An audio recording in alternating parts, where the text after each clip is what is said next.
আজি মই আপোনালোকলৈ আৰু কেইটামান মহান বাণী লৈ আহিছোঁ, যিকেইটা মহান বাণীয়ে আপোনাক দুখৰ সময়তো সুখ দিব। আপুনি অকলশৰীয়া অনুভৱ কৰিলে আপোনাক সাহস দিব, আপোনাক কেতিয়াও ভাগৰি পৰিবলৈ নিদিয়ে। আপোনাৰ মনটো শান্ত কৰাৰ লগতে আপুনি এক স্বৰ্গীয় অনুভূতি লাভ কৰিব। এই বাণীসমূহ সদায় পুৱা গধূলি শুনিব। আপোনাৰ মনলৈ আৰু কেতিয়াও নেতিবাচক চিন্তা নাহে। তেন্তে আহক বাণীকেইটা শুনো। উপবাস।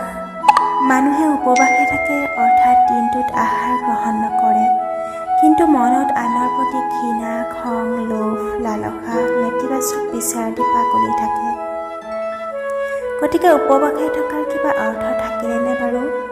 সদায় মন পবিত্ৰ আৰু শুদ্ধ কৰিহে উপবাসে থাকিব লাগে। মনত ৰাখিব, সদায় মনত ৰাখিব, কোনোবাই যদি অন্ধৰ দৰে আপোনাক প্ৰশংসা কৰিছে, তেন্তে তাৰ আঁৰত নিশ্চয় এক গভীৰ ষড়যন্ত্ৰ আছে। কাৰণ প্ৰশংসা নামৰ দলঙৰ তলেৰে সদায় স্বাৰ্থৰহে নৈ বয়। কোনো এক সময়ত মানুহে মানুহৰ কথা চিন্তা কৰিছিল, কোনো ব্যক্তিৰ ভৰিত কাঁইটে বিন্ধিলে তাক উলিয়াই দিছিল। কিন্তু আজিকালি মানুহে ইজনে সিজনৰ ৰাস্তাত কাঁইট ছটিয়াইহে থয়। স্বাৰ্থ বহুত বেছি গধুৰ হয়, সেয়েহে যেতিয়া স্বাৰ্থ নাথাকে তেতিয়া সম্পৰ্ক পাতল হৈ যায়।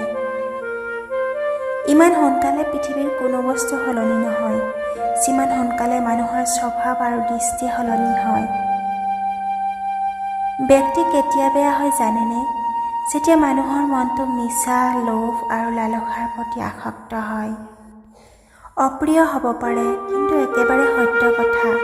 কাৰোবাৰ জীয়াৰী যদি ৰোগত পৰে, তেন্তে দুখ লাগে, কিন্তু কাৰোবাৰ বোৱাৰী যদি ৰোগত পৰে, তেন্তে ভাওনা কৰা যেন লাগে।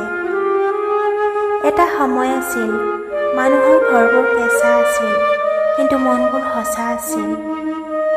মানুহে পুৰণি বস্তু কেতিয়া পাহৰি যায় জানেনে? যেতিয়া মানুহৰ জীৱনত নতুনৰ আগমন হয়। মূৰ্খ ব্যক্তিয়ে জ্ঞানী ব্যক্তিৰ পৰাও শিকিব নোৱাৰে, কিন্তু জ্ঞানী ব্যক্তিয়ে মূৰ্খ ব্যক্তিৰ পৰা বহুত কিবা কিবি শিকি লয়। যি ব্যক্তিয়ে স্পষ্ট আৰু চিধা কথা কয়, তেওঁলোকৰ কথাত তিতা নিশ্চয় হ'ব পাৰে, কিন্তু কাৰো লগত ছল চাতুৰি নকৰে। আপোনাৰ লগত হাত মিলোৱা সকলোবোৰ প্ৰকৃত বন্ধু নহ'বও পাৰে। আপোনাৰ যদি কোনো ব্যক্তি সৰু যেন লাগিছে, তেন্তে মনত ৰাখিব যে আপুনি হয়তো মানুহজনক দূৰৰ পৰা চাইছে বা আপুনি অহংকাৰী হৈছে। আপুনি কেতিয়া সঠিক আছিলে সেয়া কোনেও মনত নাৰাখে, কিন্তু আপুনি কেতিয়া ভুল আছিলে সেয়াহে মানুহে মনত ৰাখিব। কিন্তু মানুহজন সঠিক আছিল বুলি আপোনাৰ মৃত্যুৰ পিছতহে ক'ব।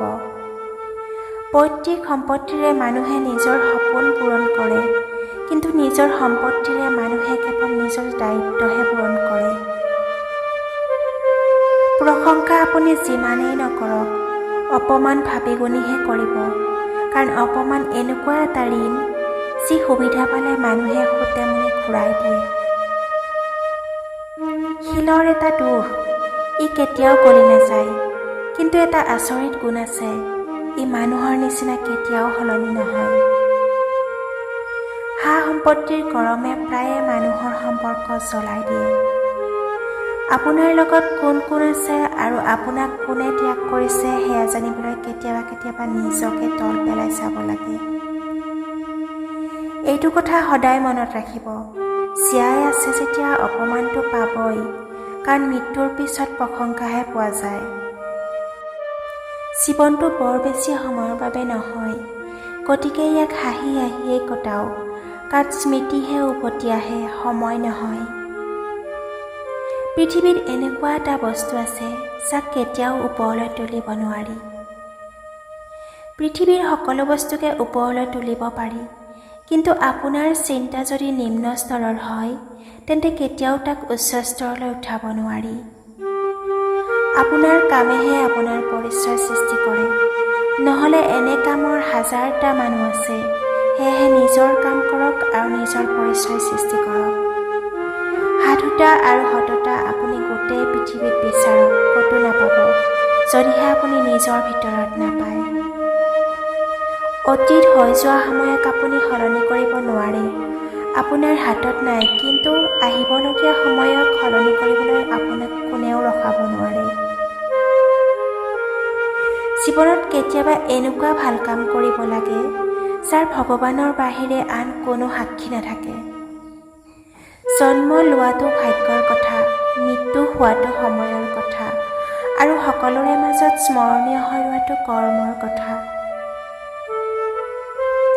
আপুনি যদি ধৈৰ্যশীল, তেন্তে সেয়া আপোনাৰ দুৰ্বলতা নহয়, সেয়া আপোনাৰ শক্তি যি আনৰ নাথাকে।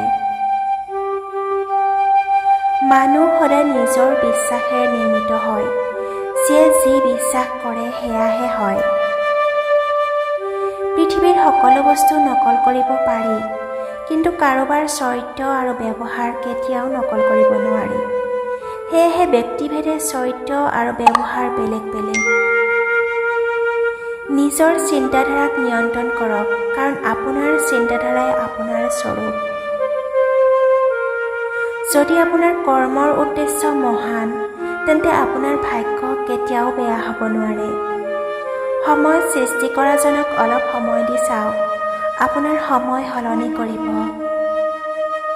মস্তিষ্কত যিমান কম চিন্তা জমা হ'ব, সিমান আপোনাৰ জীৱনটো সহজ হ'ব, সিমান আপোনাৰ জীৱনটো সমৃদ্ধ হ'ব।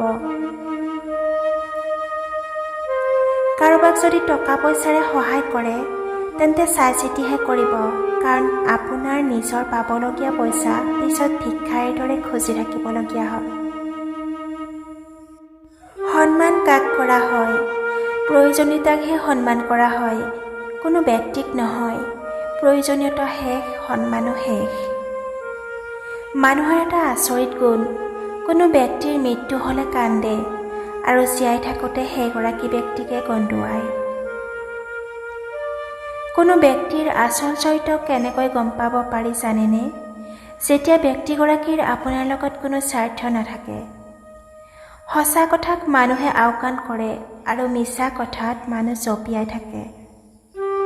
কেতিয়াবা আপুনি আনৰ মুখত আপোনাৰ প্ৰশংসা শুনিছেনে? মানুহগৰাকী ভাল আছিল, এয়া শুনিবলৈ আপুনি মৃত্যুবৰণ কৰিব লাগিব।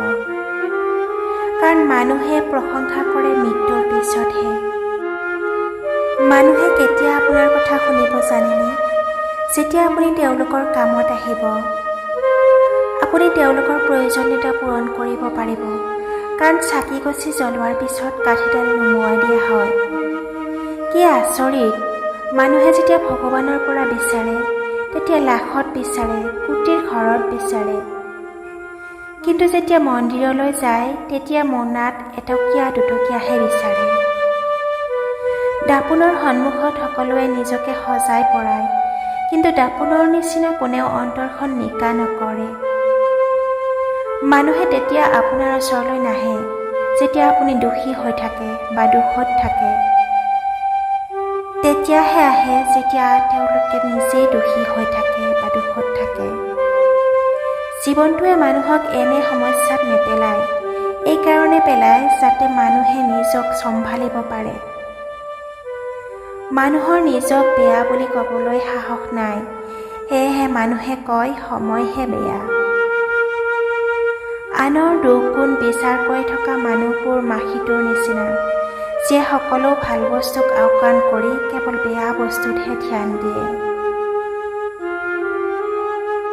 অনুগ্ৰহ কৰি ভিডিঅ'টো কেনেকুৱা পালে কমেণ্ট কৰি জনাব, লগতে লাইক কৰিব, শ্বেয়াৰ কৰিব, আৰু এনেকুৱা ধৰণৰ নতুন নতুন ভিডিঅ' পাই থাকিবৰ কাৰণে মোৰ চেনেলটো ছাবস্ক্ৰাইব কৰিব। ধন্যবাদ।